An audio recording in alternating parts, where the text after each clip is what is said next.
அஸ்ஸலாமு அலைக்கும். இன்றைய பொழுது நலவாகட்டும். அனைவருக்கும் ஜும்மா முபாரக். இன்னைக்கு ஃப்ரைடே, ரொம்ப ஸ்பெஷலான டே.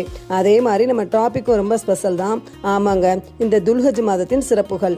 இந்த துல்ஹஜ் மாதத்தின் முதல் 10 நாட்கள் அல்லாஹ்வுக்கு ரொம்ப பிடித்தமான நாட்கள். ரமலான் மாதத்திற்கு அடுத்து எந்த நாட்கள் சிறப்புன்னு பார்த்தீங்கன்னா இந்த துல்ஹஜ் மாதத்தின் முதல் 10 நாட்கள் தான். முகமது நபி ஸல்லல்லாஹு அலைஹி வஸல்லம் அவர்கள் சொல்லியிருக்காங்க, இந்த துல்ஹஜ் மாதம் முதல் 10 நாள் ரொம்ப சிறப்பு வாய்ந்ததுன்னு. அதுக்கு நபித்தோழர்கள் கேட்டிருக்காங்க, ஜிஹாது செய்வது விடவா, ஜிஹாதுனா அந்த அறப்போர் செய்வது விடவா அப்படின்னு கேட்டிருக்காங்க. கண்டிப்பா அப்படின்னு பதில் சொல்லியிருக்காங்க. ஏன் இந்த முதல் 10 நாட்கள் அப்படி சிறந்ததுன்னு பார்த்தீங்கன்னா, மற்ற நாட்கள் செய்கிற அமல்களை காட்டிக்கும் இந்த முதல் 10 நாட்கள் செய்கிற அமல்கள் பல மடங்கு நம்மளுக்கு நன்மைகளை தரும். இந்த முதல் 10 நாட்கள் நம்ம என்ன பண்ணலாம், நிறையா திக்ர்கள் ஓதணும், குர்ஆன் ஓதணும், ஸலவாத்துகள் அதிகமாக சொல்லணும். அதே மாதிரி நிறைய தான தர்மங்கள் கண்டிப்பாக நம்ம முடிஞ்ச அளவுக்கு செய்யணும்.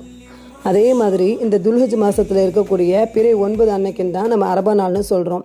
அந்த அரபா நாள் அன்னைக்குன்னு நம்ம நோன்பு நோக்கிறது கண்டிப்பாக சுன்னத்தாகும்.